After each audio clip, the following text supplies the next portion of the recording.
السلام علیکم ورحمۃ اللہ وبرکاتہ۔ نحمدہ ونصلی علی رسولہ الکریم، اما بعد۔ قال اللہ تعالی فی قرآن المجید ان عدۃ الشہور عند اللہ اثنا عشر شہرا فی کتاب اللہ یوم خلق السماوات والارض منها اربعۃ حرم ذالک الدین القیم فلا تظلموا فیہن انفسہن وقاتلوا المشرکین کافۃ کما یقاتلونکم کافۃ واعلموا ان اللہ مع المتقین۔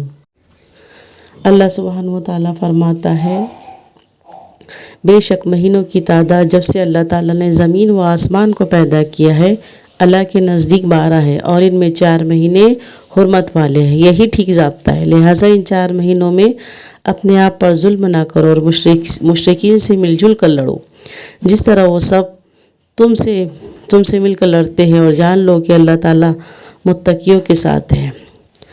معزز بچوں، مہینوں کی 2 قسمیں ہیں، ایک شمسی مہینہ جو سورج کے اعتبار سے شروع ہوتا ہے، دوسرا قمری مہینہ جو چاند کے حساب سے شروع ہوتا ہے۔ شمسی سال تقریباً 365 دن کا ہوتا ہے، جبکہ قمری مہینہ کم و بیش 354 دنوں کا ہوتا ہے۔ اس حساب سے ہر تیسرے سال قمری سال کے 13 مہینے شمسی سال کے 12 مہینوں کے برابر ہوتا ہے۔ قمری سال کے 4 مہینے ہیں، رجب، ذی القعدہ، ذی الحجہ اور محرم۔ یہ مہینے بہت ہی احترام والے مہینے ہیں، ان میں لڑنا جھگڑنا حرام ہے، اور قریش مکہ بھی ان مہینوں میں قتل جدال کو ناجائز سمجھتے تھے۔ مسلمانوں کے نزدیک محرم الحرام کی 10 تاریخ کی بڑی اہمیت ہے، لیکن عام طور پر مسلمانوں کے نزدیک محرم کی 10 تاریخ کو جو اہمیت حاصل ہے وہ نواز رسول حضرت حسین رضی اللہ تعالیٰ عنہ کی شہادت کی وجہ سے نہیں ہے، حالانکہ اس تاریخ کو حضرت حسین رضی اللہ تعالیٰ عنہ کی شہادت سے بہت پہلے اہم دن مانا جاتا ہے۔ بخاری و مسلم میں حضرت عبداللہ بن عباس رضی اللہ تعالیٰ عنہ سے روایت ہے کہ جب حضرت محمد صلی اللہ علیہ وسلم ہجرت کر کے مکہ تشریف لائے تو آپ نے دیکھا یہودی محرم کی 10 تاریخ کو روزہ رکھتے ہیں۔ آپ نے اس روزے کے بارے میں ان سے پوچھا، ما ھذا الیوم الذی تصومون، یہ کیسا دن ہے تو تم اس میں روزہ رکھتے ہو؟ تو یہودیوں نے جواب دیا، یہ بہت عظیم دن ہے، اس دن اللہ تعالیٰ نے موسیٰ علیہ السلام اور ان کی قوم کو فرعون سے نجات دی تھی، اور فرعون اور اس کے لاؤ لشکر کو غرق کر دیا تھا۔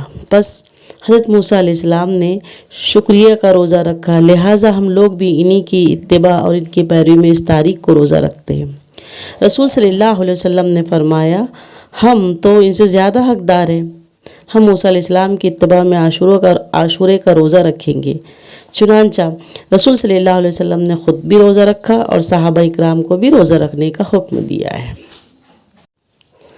مسلم میں حدیث ہے کہ رسول صلی اللہ علیہ وسلم نے فرمایا، افضل الصیام بعد رمضان شہر اللہ محرم، رمضان کے بعد محرم کا روزہ سب سے افضل ہے، اور یہ بھی ارشاد ہوا، عاشورے کے دن روزہ رکھنے سے 1 سال کے گناہ معاف ہو جاتے ہیں۔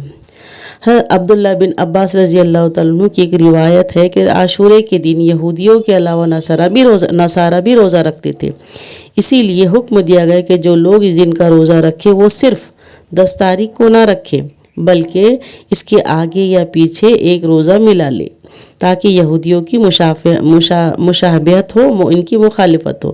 یعنی عاشورے کا روزہ رکھنا ہے تو 9 یا 10 بھی رکھ سکتے ہیں، اور 10 یا 11 کو بھی رکھ سکتے ہیں۔ لیکن مسلمانوں کا یہ بہت بڑا المیہ ہے کہ روزے کے بجائے اس مہینے بہت سی بدعات و خرافات اور خلاف شرع باتیں ایجاد کر لی گئی ہے، جن کا کوئی سر ہے نہ پیر ہے، جیسا کہ نوحہ، ماتم، مرثیہ خوانی، سینہ کوبی، ڈھول، تاشے بجانا وغیرہ وغیرہ، یہ سب کفر ہے، کفر اور شرک کے کام۔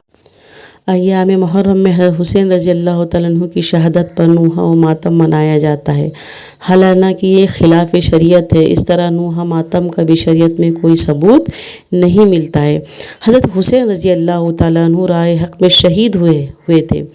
شہید کے مقام و مرتبہ کے بارے میں قرآن مجید کی سورہ بقرہ میں ارشاد ہوا، وَلَا لِلَّهِ أَمْوَاتٌ بَلْ أَحْيَاءٌ وَلَٰكِن لَا تَشْعُرُونَ، اور جو لوگ اللہ کی راہ میں شہید کر دیے گئے ہیں انہیں مردہ مت کہو، ایسے لوگ تو حقیقت میں زندہ ہیں مگر تم ان کی زندگی کا شعور نہیں رکھتے۔ اللہ سبحانہ و تعالیٰ قرآن مجید کی آیتوں میں فرماتا ہے کہ جو لوگ اللہ کی راہ میں اپنی جانیں قربان کرتے ہیں وہ اللہ کے حد درجے قریب ہوتے ہیں، انہیں پروردگار کی طرف سے رزق ملتا ہے، لہٰذا انہیں مردہ نہیں گمان کرنا چاہیے۔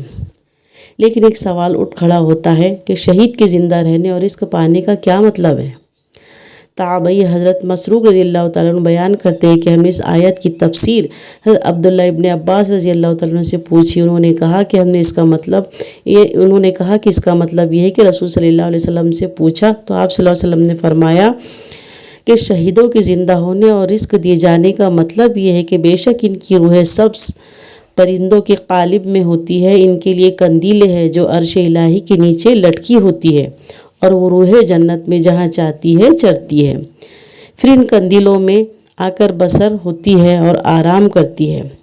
بخاری اور مسلم کی حدیث ہے کہ جنت میں داخل ہونے کے بعد کوئی شخص دنیا میں آنے کو پسند نہیں کرے گا، اگرچہ دنیا بھر کی دولت اسے مل جائے، مگر شہید دوبارہ دنیا میں آنے کی تمنا کرے گا اور نہ آرزو کرے گا۔ وہ 10 بار شہید ہو کر مقام و مرتبہ حاصل کرے گا، اس لیے کہ اس نے دنیا میں شہادت کا اعلیٰ مقام و مرتبہ کو دیکھ لیا ہے۔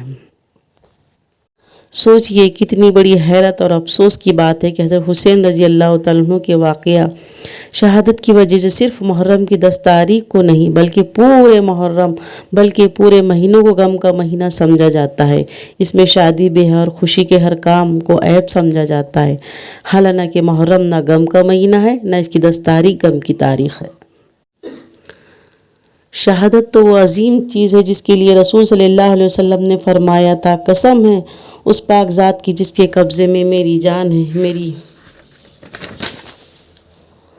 میں خواہش کرتا ہوں کہ اللہ کے راہ میں قتل کیا جاؤ، پھر زندہ کیا جاؤ، پھر قتل کیا جاؤ، پھر زندہ کیا جاؤ، پھر قتل کیا جاؤ۔ شہادت تو وہ قیمتی چیز ہے جس کی دعا خلیفہ دوم حضرت عمر ابن خطاب رضی اللہ تعالیٰ عنہ نے یوں مانگی تھی، اے اللہ مجھے اپنی راہ میں شہادت عطا فرما، مجھے اپنے رسول صلی اللہ علیہ وسلم کے شہر میں موت دے۔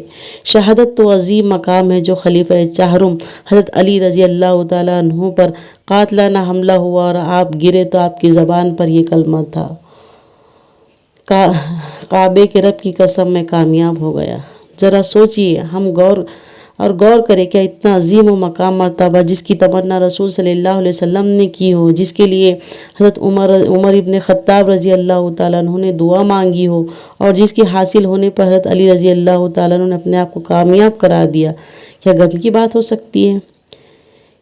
کیا اس کی وجہ سے کوئی دن، کوئی تاریخ، کوئی مہینہ غم کا ہو سکتا ہے؟ تاریخ یا غم کا مہینہ دن بن سکتا ہے؟ شہادت تو اللہ تعالیٰ کا وہ عظیم عطیہ ہے جس کے خوش نصیب بندوں کو ملتا ہے۔ تاریخ بتاتی ہے کہ بہت سے لوگ راہ حق میں شہید ہوئے ہیں مگر ان کا ماتم منانے کے لیے کہیں ثبوت نہیں ملتا۔ غزوہ احد میں رسول صلی اللہ علیہ وسلم کے چچا حضرت حمزہ رضی اللہ تعالیٰ عنہ شہید ہو گئے، جن کی شہادت کی خبر سن کر رسول صلی اللہ علیہ وسلم کو سخت قلب ہوا، مگر آپ نے اس حادثے پر آپ نے کبھی ماتم نہیں منایا، نہ منانے کا حکم دیا۔ 22 ہجری میں خلیفہ ثانی حضرت عمر رضی اللہ تعالیٰ عنہ ابو لولا فیروز کے ہاتھ شہید کر دیے گئے، لیکن آپ صلی اللہ علیہ وسلم نے نہ خود غم منایا نہ دوسروں کو منانے کا موقع دیا۔ تاریخ میں ایسے حضرات کی شہادت ملتی ہے لیکن نہ رسول صلی اللہ علیہ وسلم نے غم منایا نہ کسی کو منانے کا حکم دیا۔ بخاری میں غزوہ موتا کی تفصیل کا ذکر کیا گیا ہے، جس میں 3 سپہ سالار حضرت زید، حضرت جعفر اور حضرت عبداللہ بن رواحہ رضی اللہ تعالیٰ عنہم یک کے بعد یک دیگر صحابہ شہید کر دیے گئے۔ حضرت جعفر کے گھر کی عورتوں نے ان کی شہادت کی خبر سنی تو یہ گروے زاری شروع کر دی۔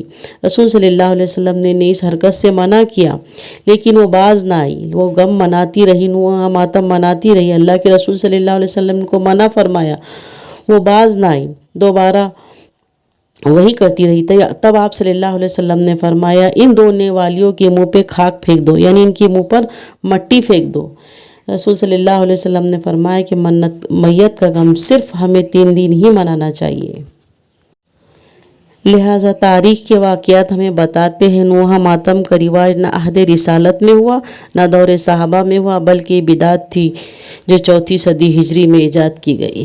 اللہ تعالیٰ سے دعا ہے کہ اللہ تعالیٰ ہم تمام کو بدعت جیسے گناہوں سے ہماری حفاظت فرما، آمین۔ وآخر دعوانا الحمدللہ۔